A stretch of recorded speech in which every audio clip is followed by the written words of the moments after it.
am sentiment de mbégte may profité nii ci occasion bi di remercier ñëpp ñi nga xam ni def nañ déplacement ñëw Tëngéej ci lancement mouvement Déclic bi nga xam ne moom laa ko doon def pour mu accompagner sama candidature ci mairie Rufisque. may profité na ci occasion bi di ci remercier le ministre Matar Ba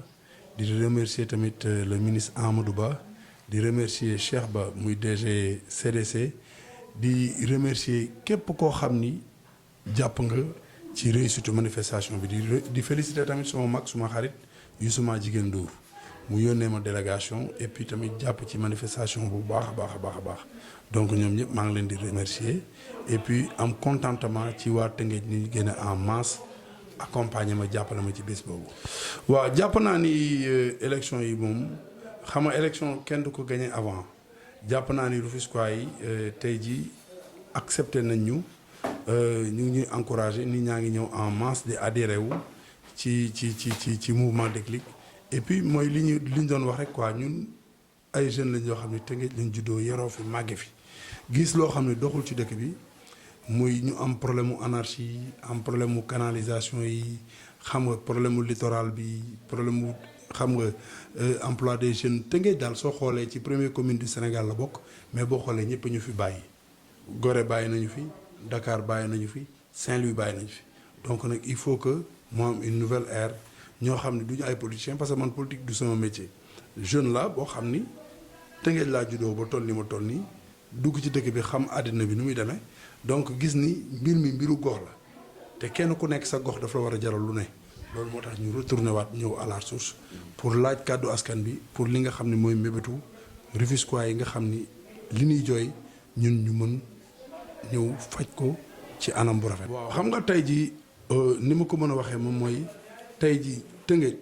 soo xoolee logo carte Tëngéej dañuy wax ni Tëngéej une ville culturelle amul centre de loisir.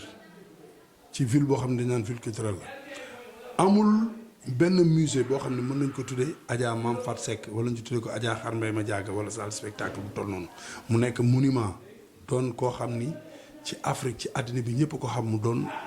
doomu gox bi fii juddoo fi yaroo fi màgg fi ba am at yi mu am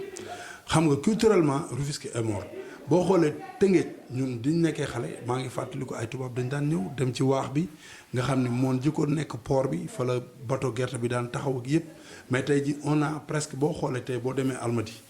Almadi ci seen littoral bi fa nekk soo xoolee 2 kilomètres littoral lañ am wala 3 kilomètres matu ko mais soo xoolee foofu li muy génne ci xaalis par jour minimum dina mat 200 wala 250 millions par jour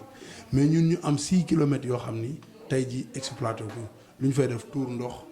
sànni mbalit dafay demee noonu tey ji yàlla dogal na ñun am nañ projet pour loolu boo xam ne bis bu ñu yàlla joxee destiné dëkk bi dinañu am ay partenaires yoo xam ni mun nañu waxtaan yoon ba littoral bi nga xam ne moo fi nekk depuis boobu ba léegi exploité wuñ ko ñu am ñun ak suñu ay partenaires ñu xool nañu mun a def ba ubbi fa ay restaurant ay centre de loisir def affaire yoo xam ne Rufisquois yi bu ñu jógee dinañ fa mën a dem féexlu benn ñaareel ba marchand ambulant yi fa nekk dinañ mën a doxal beneen bi ci des mooy tey jii bu ñu fa defee ay hôtel def fa ay restaurant def fa ay centre def lu ñu fa yi ñu fa mën a def yëpp képp koo xam ne am nañ convention ak yow nga war a utiliser 30 personnes ñu la 10 personnes yi ay Rufisquois la ñuy doon donc dinañu jàppale ci emploi mais suñu tefes dañ ko mën a utiliser Rufisquois yi mën ci gis seen bopp ñëpp mën ci gis tourisme mën a doxaat biir Rufisque. tey jii soo nekkee jiit ci réew de temps en temps da nga war a génn nga dugg ci région yi parce que Sénégal du Dakar kese parce que lu soo gisee région yi ñu bëri di mer mooy dañu jàpp ni président yi fi nekk Ndakaaru rek la ñuy toog Macky Sall nag moom comprendre na loolu ba tax tey jii muy def ay tournée économique ci biir Sénégal yëpp fu nekk mu dem fa foo xam ni tey jii defoon na fa hôtel wala mu def fa ubbi fa kii nu mu tudd hôpital wala mu def fa benn centre boo xam ne sénégalais yi war nañ ci mun gis seen bopp mu dem inauguré ko donc mu ñëw tamit sénégalais yi teeru ko en masse te boo xoolee en mars dernier bi fi ay marche amee ak ay quelques émeutes nit ñi ngi doon wax naan président bi xam nga il est impopulaire tout mais tey boo xoolee li xew Fuuta di nga xam ni dëgg ñeex yàlla futanke yi wuyu nañ ko sénégalais yi xam nañ ni kii moo jar a wóolu moo jar a àndal ñu ànd ak moom ñëpp gis nañ ni président dëgg neex yàlla tournée bi daf ko réussir nit ñi en masse la ñu génn jàppale ko mais nag ay dérive du mën a ñàkk xam nga ñun on a benn opposition boo xam ne dañu irresponsable ñaareel ba moom mooy amuñu amuñu politique ñoom amuñu ñun opposition bi ñu am du ñu créer dara parce que Macky Sall moo nekk tournée benn Bougane jóg topp ci tànkam di jéem a dem fi Macky di dem naan day topp tànk xawma nan lañ ko mën a wax tibb tànk mais fi mu dem di ko tuddee tibb tànk foofu doonu man gisuma fa nervi man li ma gis defe naa Oréfondé la Oréfondé ay xale yu ndaw ñoo génn di njuum ay xeer ma gis ñoom ñu ànd ak ay garde corps ñu leen di dàq ji affaire demee noonu mais gis nañ fi ay sénégalais yoo xam ni tey jii Macky Sall dafa waroon jaar seen dëkk jaaru fa ñu dem taal kër papam kër famille am est-ce que gis nga kenn ku nekk ci opposition bi ku ko mettilu tey jii su ma toogee un gars comme Sonko Sarr Ousmane Sonko lu tax nga ne Sonko Sarr. ah mais mooy chéri Adji Sarr Sénégal ñëpp xam nañ ko est-ce que comprendre la tey il a un problème ak benn sénégalaise boo xam ne Adji Sarr la tudd le premier agresseur du pays moom la parce que jigéen dafa dem porter ko plainte taxaw ni daf ko violer quelqu'un qui aspire diriger un pays ñu lay jiiñ viol da nga war a leeral loolu viol mooy violence Sonko nu mu tudd ni ñu ko mën a waxee mooy léppam dafa violent moo tax bu ñu ko jiiñee viol man du ma bett parce que tey jii yow mënuloo toog nga di sénégalais nga opposant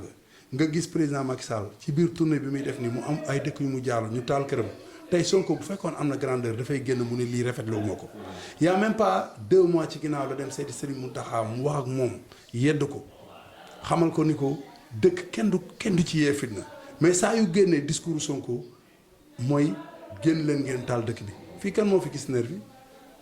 man gisuma nervi le premier nervi du pays man pour man mooy Ousmane Sonko nekk nit un ministre wala un DG wala quelqu'un boo xam ne tu es un peu influent dans ce pays là Macky Sall garde yi muy am ay gendarme lañ ak ay homme de tenue mais ñooñu ay yeneen nit lañ mën a jël pour ñu protéger seen sécurité ñii li ñuy def nii dama ni le premier nervi du Sénégal mu ngi tudd Ousmane Sonko mooy premier nervi génn na fi non dama lay wax parce que Ousmane Sonko génn na fi ni mortal combat 14 Sénégal dee ci loolu éveillé wu ko nekkul ci conscience am tey jii mu xëy naan ay 23 juin ku leen laal leen ko c'est que son discours est violent il faut qu'il arrête tey jii su fekkee ni moom dafa war a gis na man chaque jour dama koy wax man Ousmane Sonko contre moo ko mais ni muy agir la contre c'est un homme violent moo tax ñu koy jiñ ay viol parce que un homme violent moom mooy violer ay jigéen est-ce que comprendre la bëgg expliquer te yow mënuloo nekk ci dëkk nga ni da ngay aspirer diriger dëkk bi kii jiite dëkk bi ñu ne yow moom nga jël def ko wujj kooku tey ji ñu taal këram Ousmane Sonko bu amoon grandeur day génn mu metti lu li nga xam ne moo dal président mais mënoo yow ki ñu taal këram lakk ko ñëpp di ko gis ci internet bi ay sénégalais def ko yow metti lu woo ko benn Bougane kenn dóoru ko kenn gaañu ko kenn xaañu ko nga xëy taxaw naan waaw nervi yi nangam dugg te yow bërki dem nga taxaw fi saaga Bougane xas ko fii dafa taxawoon mu ne ñoom Bougane moom la ñuy opposé saa yu ko arrangé rek moom soo ko arrangé wul mu attaqué soo ko arrangé mu wax la lu baax nit da ngay am programme arrête naan ay Fouta Tampi Sénégal Tampi fii la doon taxaw moom ñaata yoon la taxaw fii xas Fouta waa Fouta ni ay dañuy def affaire ay neddo ko bandu tey jii mu taxaw dëgg ay benn minorité bu ndaw naan Fouta Tampi mu ñëw taxaw naan waaw léegi Fouta Tampi Sénégal Tampi Sénégal kenn neewul Tampi Macky Sall moo fi ne président bi nekk fi di taaxuraan nekk fi dara day inauguré yi nga xam ne moom la fi def Macky Sall li mu fi def Abdou Diouf defu ko fi Abdoulaye Wade defu ko fi Senghor defu ko fi c'est le meilleur président d'Afrique tey jii seen wax yi naxa saxandak yi mënul tax benn Sénégalais ku yaakaar ci ay internet ak ay commentaires nga yaakaar ni yow ci nga mën a jël réew mi keroog bii nit ñi di génn di manifester gars yi dañ leen tëjoon mu metti leen ñu génn mais Ousmane Sonko jarul kenn di jóg di wala muy dóor sa doom ay waxam ku si dóor sa doom da nga ko ëpp doole c'est un homme violent quand il parle violemment du apprécier ku yàlla teral. donc lii lañ amoon ci waxtu émission bi ñu bàyyi nga tàggatoo. waaw ma leen di remercier waa Référence Actu et puis di wax ni sénégalais yi nañu gëm ni politique bi Macky Sall teg mooy politique bu baax bi.